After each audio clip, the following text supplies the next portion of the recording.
Hallo, liebe Leute, hier spricht Yannick.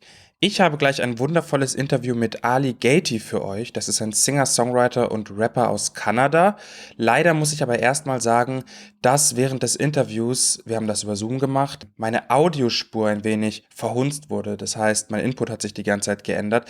Lange Rede, kurzer Sinn. Wundert euch nicht, ich muss ein paar Fragen nochmal einsprechen. Trotzdem ist es ein wundervolles Interview geworden. Ich habe mit ihm über J. Cole als Inspirationsquelle gesprochen, über seinen Song Cant Let You Go und ich habe herausgefunden, was es mit seiner Obsession mit den Nike Air Max 95 auf sich hat.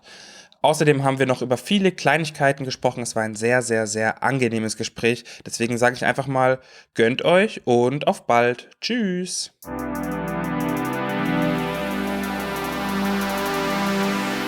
First of all, would you like to introduce yourself to the people that don't know you? Who are you and what do you do?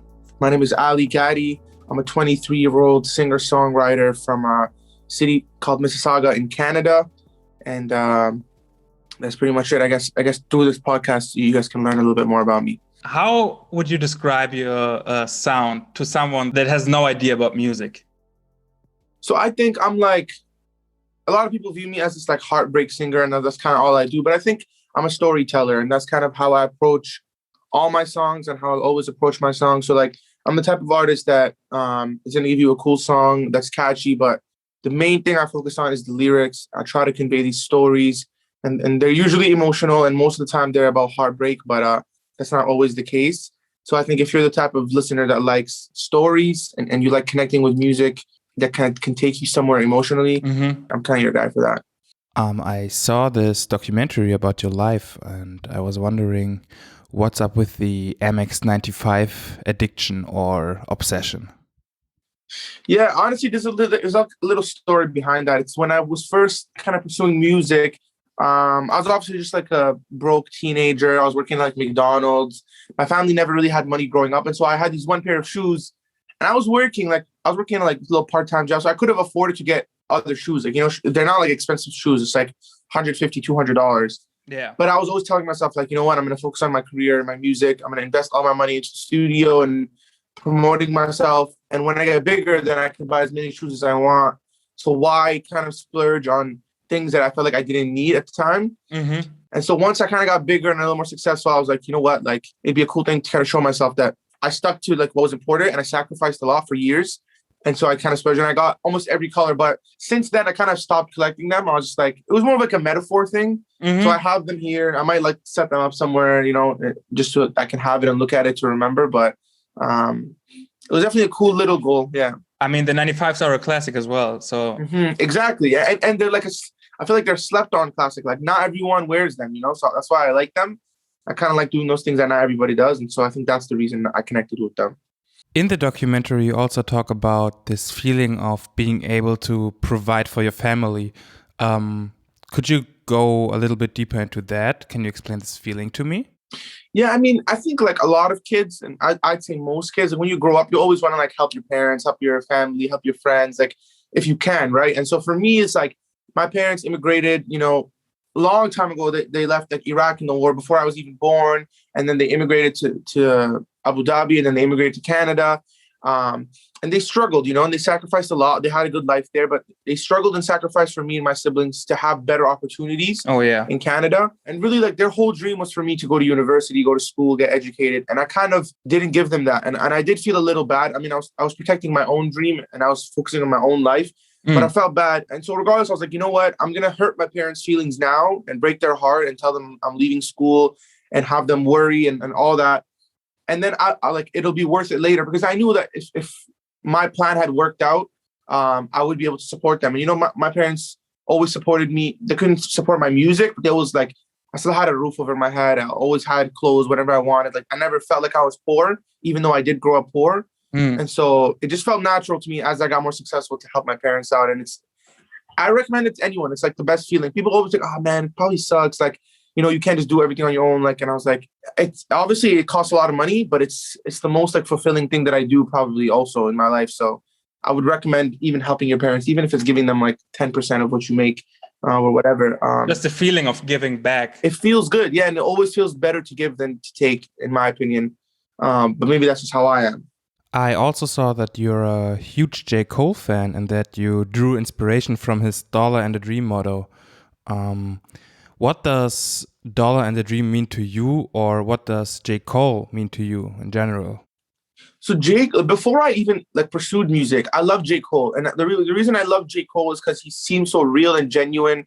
He doesn't seem like he plays this like act of a star, even though he is a star. He's one of the biggest rap stars in the world, but he just seems like he's himself. And then his music, again, like I said, he's a storyteller, you know, like songs like Love Yours, where it's like, he's explaining to people that like, hey, listen, I used to think that like, if I got famous and I got money and this would change, but it didn't. And so learning those things gave me perspective to understand that like, if I'm not happy now, that doesn't mean that if I become famous and I have more money and I provide for my parents or I get all the Air Maxes that I'm going to be happy. And so it taught me things. And the Dollar and a Dream thing, I don't know, like, I guess like what was really positive about that is it taught me from young age that like I could be a dreamer. And so I think it was grade 7 or grade 8. So I was probably like 13 years old. I'm in Canada, so we don't even have dollar bills. And my friend had a dollar bill. So I traded him. It was like a bad trade too. Like I overpaid. I bought him something and it was like worth way more than $1. And I just kept that dollar. And I was like, you know what? Like this dollar, what I told myself, and this is kind of like how the law of attraction works. And I didn't even know at the time that's what I was doing. And I was like, this dollar is $1 million to me, you know, and I'm going to protect it like it's $1 million. It's going to be with me at all times. No one can touch it. No one can have it. No one can know about it. But to me, it's $1 million. It just hasn't come yet. And so I was like, one day when I make $1 million, I'll frame it.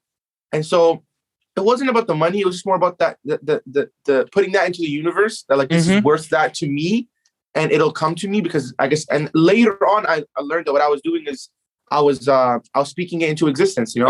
Oh yeah. And so it was amazing to later understand like, wow, I subconsciously did something that I later learned to do like actively. It was a good symbol, I think. And it was like $1 and a dream. And it's like, that's literally what I had to my name. It was just a dream and no money. And I figured it out. And so it's a really cool concept.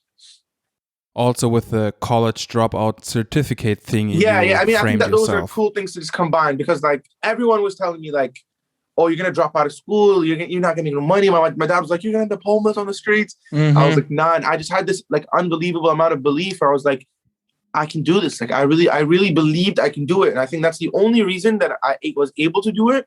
Wasn't because I was born with some crazy talent or I got lucky. And of course I did get lucky. There is a luck, but it was just this unbelievable amount of like self-belief of like, there's no way this is not going to work. Yeah. I don't know how I had more belief then than now. Now I get insecure. I'm like, I don't know, the song's coming out. Is it going to do numbers? I'm like nervous. Yeah. Back then, like 2018, Ali, 2017, with like, and just for the people listening, I had no success at that point. Like I had 100 plays maybe and 1,000 followers. It was all my friends. No, like there's no reason for that belief. Anyone could tell me, like I could have met Drake and he'd be like, yo, I'm sorry, man, you're not good enough. And I would be like, I wouldn't argue, but I'd be like, in my head, he's wrong. Like, I don't care. It was just like, I really felt like I was made for this. And I really felt like I could do it. And I'm glad I was right because it feels good. It feels good when you fight for something for a long time and you get it. It's the best feeling. It really is the best feeling.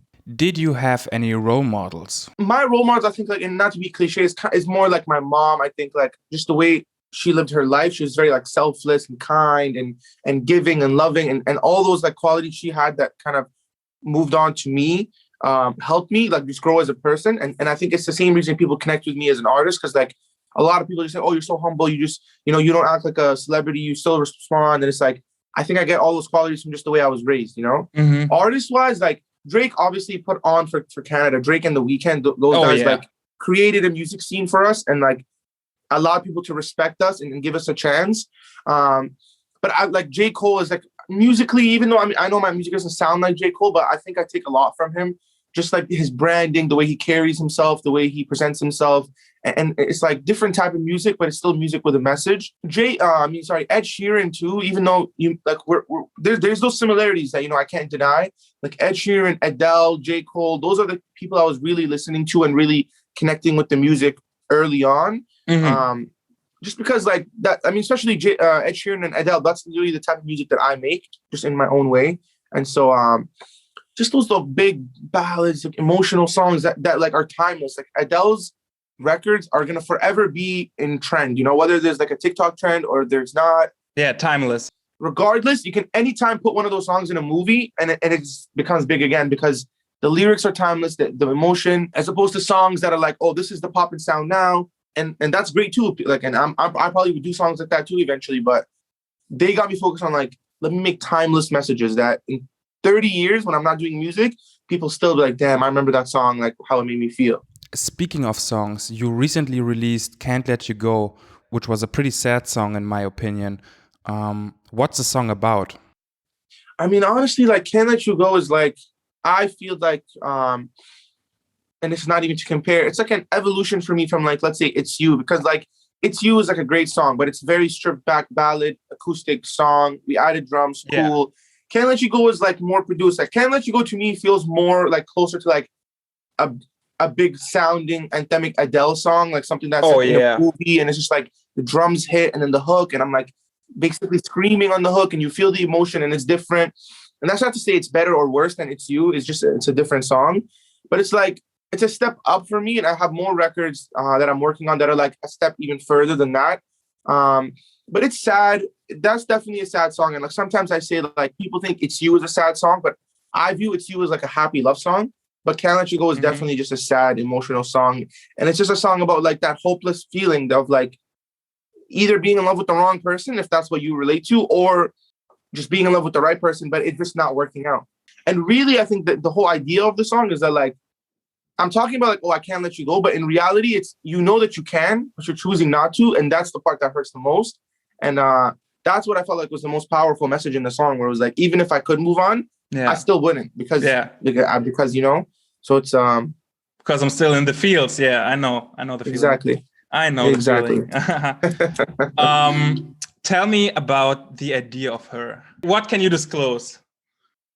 I mean, so the idea of Her is like, how do I put this? So like one, the word her in the title is like a metaphor for love. And the whole kind of concept behind the project is like, me, Ali, I'm in love with the idea of just love, you know? And so people always ask like, who are you writing about? Is it the same girl? And it's like, a lot of songs are about the same girl. Some songs are not even about any girl. And then some songs are about like just different girls or different emotions that I felt or things that I've thought of, like, oh, how would I feel if I was in this situation? And then I write a story about it and then I connect to it. Yeah. And so this project, different than one song, it's like a collection of songs. So it's like a collection of memories and thoughts and emotions that I've felt, you know, throughout my life. Yeah. Like, it's not necessarily all directed to one girl, but it is all directed to this like idea of love that I'm so connected to and I want. And so there's different vibes. Like Can't Let You Go, I think is like the saddest song on there. And then, but you have like a song like Stay Up, which is like, it's kind of like, it's like that song you sent to that person that like, it's called Stay Up, and I don't want to ruin it, but it's like, it's not a sad song. It's just like, it's a song really literally telling someone like, stay up. And then like, you'll see what else I'm saying in the song, you know? So it's like, yeah, don't spoil it. Yeah. It's like one of those just like late nights, like you send it to that person like 3 a.m. Like, are you up? It's one of those songs, you know? And so like, I see. It's a song to cuddle. It's one of those songs. Yeah. I mean, yeah, you'll listen to it. You'll understand when you hear it. The intro song is called Bigger Person, and that's like a really cute love song, basically saying like, why do we keep fighting? Like, there's no reason for us to keep fighting because we both know we love each other, you know? But in a cute way, and like it paints a picture. And so there's like all these different vibes that I think like, What If I Told You I Love You is there, which is already out too, which is like, it's not a sad song, it just has a sad part, you know? But at the end of the day, it's like, what if I told you that I love you? Like, how would you feel about that? You know, it's a very simple concept.